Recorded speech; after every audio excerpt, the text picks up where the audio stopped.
నమస్తే, welcome to Liya news. ఆంధ్రప్రదేశ్ను data హబ్గా మారుస్తాను అని చెప్పి నారా లోకేష్ గారు పదే పదే చెప్తూ ఉన్నారు. అందులో భాగంగానే విశాఖకు ఇప్పటికే డేటా సెంటర్లు క్యూ కట్టాయి. ఇటు ఆదాని కావచ్చు, గూగుల్ కావచ్చు, సిఫీ కావచ్చు, ఈ మూడు కూడా డేటా సెంటర్ను విశాఖలో అనౌన్స్ చేశాయి. అయితే ఇప్పుడు తాజాగా స్టార్గేట్ ఓపెన్ ఏఐ కూడా ఆంధ్రప్రదేశ్లో పెట్టుబడులు పెట్టేందుకు సుముఖత వ్యక్తం చేస్తున్నట్టు వార్తలు వస్తున్నాయి. సో దీని ద్వారా మరి ఆంధ్రప్రదేశ్లో ఎలాంటి మార్పులు రాబోతున్నాయి? మరోపక్క మనం వింటూ వచ్చాం, అమరావతిలో ఏఐ యూనివర్సిటీ ఏర్పాటు చేయడం కావచ్చు. ఏఐ ఇప్పుడు ఆంధ్రప్రదేశ్ ఒక కేర్ ఆఫ్ అడ్రస్ గా మారిన నేపథ్యంలో అసలు ఫ్యూచర్ ఏ విధంగా ఉండబోతుంది అన్న విషయాన్ని తెలుసుకుందాం. మనతో పాటున్నారు సీనియర్ జర్నలిస్ట్ డివి శ్రీనివాస్ గారు. నమస్కారం సార్. నమస్తే సార్. డేటా హబ్గా మారుస్తాను అని బాబు గారు చెప్తూ ఉన్నారు, అలాగే లోకేష్ గారు చెప్తూ ఉన్నారు. సో డేటా సెంటర్లు వస్తున్నాయని అనౌన్స్ చేస్తున్నారు. ఇప్పుడు తాజాగా ఓపెన్ ఏఐ కూడా రాబోతుంది అంటున్నారు. సో ఇవన్నీ కూడా మరి ఎప్పుడు గ్రౌండ్ అయ్యే అవకాశం ఉంది? ఎప్పుడు మరి అక్కడ ఉద్యోగ అవకాశాలు రాబోతున్నాయి? దీని ద్వారా మరి ఆంధ్రప్రదేశ్ ఫ్యూచర్ ఏ విధంగా మారబోతుందని? ఆర్టిఫిషియల్ ఇంటెలిజెన్స్కి ఇవాళ కీలక మార్కెట్గా ఆంధ్రప్రదేశ్. ఇప్పుడు తాజాగా స్టార్గేట్, ఈ ఓపెన్ ఏఐ భారతదేశంలో వాళ్ళ వ్యాపారాలని విస్తృతం చేస్తున్న నేపథ్యంలో వాళ్ళ కన్ను ఆంధ్రప్రదేశ్ పైన. ఎందుకంటే నిన్నగాక మొన్న 80,000 కోట్లతో 3 డేటా సెంటర్లు, విశాఖపట్నంలో గూగుల్ 50,000 కోట్ల పెట్టుబడులు, 25 లక్షల మందికి నీకు ప్రత్యక్ష ఉపాధి, పరోక్షంగా ఇంకొక 4 రెట్లు. అంటే ఇక్కడ మళ్ళీ అదానీ డేటా సెంటర్ ఇక్కడ విశాఖపట్నం లేదు. ఇందాక మీరు ఇంట్రోలో చెప్పారు సిఫీ టెక్నాలజీస్. ఇప్పుడు ఈ ఓపెన్ ఏఐ కూడా సిఫీ టెక్నాలజీస్తో చర్చలు. ఒకవైపు గూగుల్, మరోవైపు మైక్రోసాఫ్ట్, మెటా, ఏడబ్ల్యూఎస్, ఇవన్నీ కూడా ఇవాళ భారతదేశపు మార్కెట్ పైన కన్నేశాయి. యునైటెడ్ స్టేట్స్ తర్వాత ఇవాళ మరి ఆ స్థాయిలో ఆర్టిఫిషియల్ ఇంటెలిజెన్స్కి ఇక్కడే ఉంది మార్కెట్. డేటా సెంటర్లన్నీ ఇక్కడ కొలువు తీరుతున్నాయి. ఒక డేటా సెంటర్ పెట్టాలంటే మనకు అక్కడ వాటర్ ఉండాలి, అక్కడ విద్యుత్ ఉండాలి.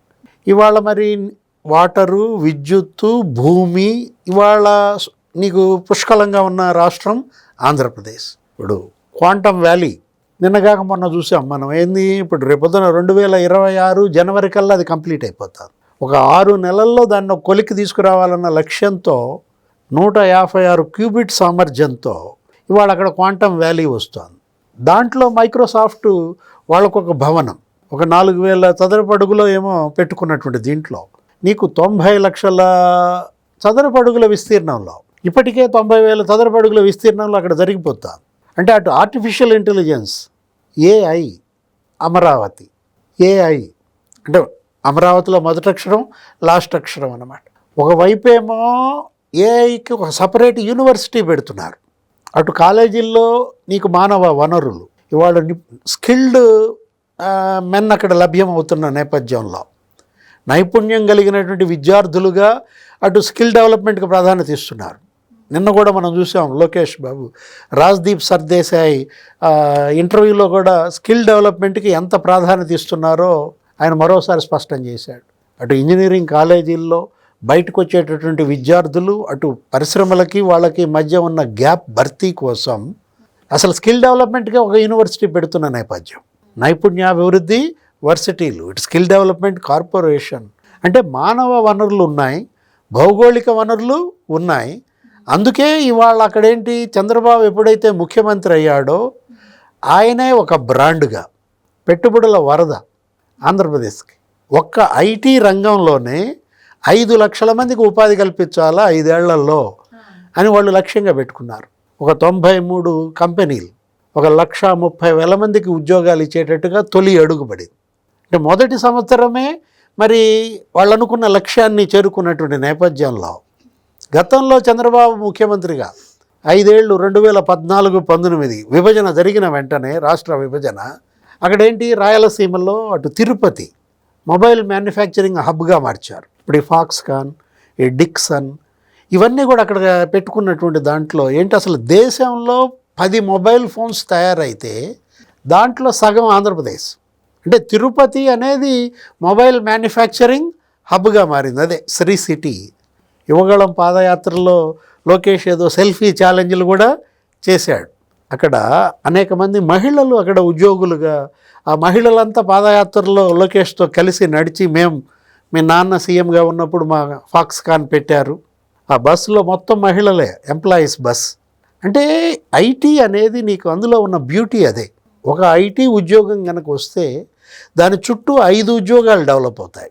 ఇవాళ హైదరాబాద్ తెలంగాణ సంపన్న రాష్ట్రంగా మారిందంటే అటు ఇన్ఫర్మేషన్ టెక్నాలజీ, ఇటు బయోటెక్నాలజీ. 9 లక్షల మంది వాళ్ళు అక్కడ ఉపాధి పొందుతున్నారు. ఏది ఒక హైదరాబాద్ నగరంలో. అలాంటిది ఇవాళ సిలికాన్ వ్యాలీగా మరి ఆంధ్రప్రదేశ్ని మార్చాలి. ఇప్పుడు క్వాంటమ్ వ్యాలీ అన్నది అదే. ఫస్ట్ టైం ఆంధ్రప్రదేశ్ అనే పేరు ప్రపంచవ్యాప్తంగా మారుమోగింది ఈ క్వాంటమ్ వ్యాలీతో. మొత్తం ఇవాళ అసలు ఇంటర్నేషనల్ మ్యాగజైన్స్ అన్నీ కూడా రాశాయి క్వాంటమ్ వ్యాలీ మరి ఇక్కడ పెడుతున్నారు, ఇక్కడికి వస్తున్నారు. అప్పటిదాకా మైక్రోసాఫ్ట్ క్వాంటమ్ వ్యాలీ యుఎస్లో పెద్దది.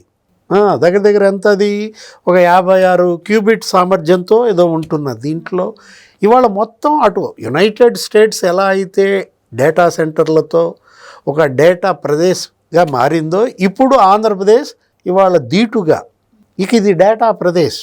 ఏది ఆంధ్రప్రదేశ్ అనేది డేటా సెంటర్లకి ఇవాళ ఇది ప్లాట్ఫామ్గా మారుతున్న నేపథ్యంలో మొత్తం పెట్టుబడులన్నీ కూడా విశాఖపట్నం, లేకపోతే అమరావతి, లేకపోతే అక్కడ తిరుపతి, అటు శ్రీ సిటీ. ఆ శ్రీ సిటీ సెజ్ అనేది ఇవాళ అనేక మందిని ఆకర్షిస్తోంది. దగ్గర దగ్గర ఒక 200 కంపెనీలు ఉంటే ఒక 200 కంపెనీల్లో నీకు 140 కంపెనీలు చంద్రబాబు తెచ్చింది. కారణం ఏంటంటే ఇది ఒక పోర్ట్ బేస్డ్ ఎకానమీ. ఇక్కడ ఏంటి, ఇప్పటికే ఒక 6 పోర్టులు ఉన్నాయి, ఇంకొక 4 పోర్టులు అభివృద్ధి చేస్తున్నారు. దగ్గర దగ్గర ప్రతి 50 కిలోమీటర్కి ఒక ఓడరే ఉండాలి. లాజిస్టిక్ హబ్గా మారుస్తుంది వాళ్ళ ఆంధ్రప్రదేశ్ అనేది అటు రోడ్డు మార్గం, ఇటు రైలు మార్గం, అటు ఎయిర్ కనెక్టివిటీ, ఎయిర్పోర్ట్ల అభివృద్ధి. దగ్గర దగ్గర నీకు 90,000 కోట్లతో నీకు రైల్వే నెట్వర్క్ పనులు జరుగుతున్నాయి. ఒక 90,000 కోట్లతో నీకు రోడ్ వర్క్స్. నితిన్ గడ్కరీ ఇవాళ ఏంటి, ఆంధ్రప్రదేశ్ ఏది అడిగితే అది కేంద్ర ప్రభుత్వం ఇస్తుంది. కేంద్రం నుంచి సహకారం అద్భుతంగా ఉంది. నెక్స్ట్ విదేశాల దృష్టి అంతా ఇవాళ ఆంధ్రప్రదేశ్లో పెట్టుబడుల పైన పెడుతున్న. దీంట్లో మనం చూసాం రాయలసీమ అటు ఏరో డిఫెన్స్ హబ్గా మారుతోంది. అంటే ఆంధ్రప్రదేశ్ అప్పుల ప్రదేశ్గా మిగిలిపోయింది. 10 లక్షల కోట్లు అప్పు చేశారు అంటున్నారు. ఈవెన్ రాష్ట్రం 30 సంవత్సరాలు వెనక్కి వెళ్ళింది అంటున్నారు. మరి చూస్తే ఎలా అంటే రాజధాని కూడా లేదు ఆంధ్రప్రదేశ్కి. అయినా ఎలా ఇంతగా పెట్టుబడులు రావడానికి గల కారణం ఏంటంటారు? అంటే అప్పుల ప్రదేశ్ అభివృద్ధి ప్రదేశ్గా ఎలా మారింది? అప్పుడు జగన్మోహన్ రెడ్డి, ఇప్పుడు చంద్రబాబు. అంటే జగన్మోహన్ రెడ్డికి చంద్రబాబుకి ఎంత తేడా ఉందో ఒకటి. ఇక్కడ ఏంటి, నాయకుడు సమర్థుడైతే, పాలసీ అది పటిష్టంగా ఉంటే, ఇక్కడ కావాల్సింది 2.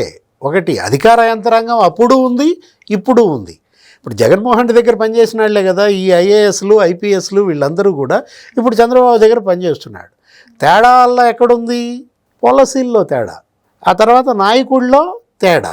ఇక్కడ ఒకటి మనం తీసుకోవాల్సింది, నేను 10 కాలాల పాటు ప్రజల దృష్టిలో నిలబడాలి, నా వల్ల ఈ రాష్ట్రానికి మేలు జరగాలి, భవిష్యత్ తరాలు కూడా మరి నిలబడాలి.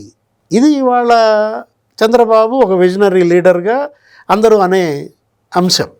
జగన్మోహన్ రెడ్డి ఏంటి, సొంత లాభం, ఆయన వ్యక్తిగత ప్రయోజనాలు, ఆయన పార్టీ ప్రయోజనాలు కూడా ఆయన పట్టించుకోడు. పార్టీ కూడా తన కోసమే అన్న ఒక మొండి మూర్ఖపు మనస్తత్వంతో రాష్ట్ర ప్రయోజనాలు అసలు గాలికి వదిలేసిన పరిస్థితి.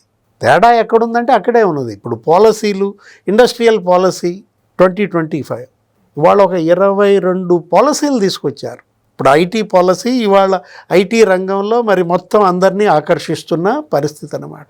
అంటే పాలసీ మేకింగే ముఖ్యం అన్నమాట. తర్వాత ఇంప్లిమెంటేషన్ సంగతి ఐఏఎస్లు, బ్యూరోక్రాట్స్ వాళ్ళు చూసుకుంటారు. Right sir, thank you so much. నమస్తే. Please subscribe to Leo News for more videos.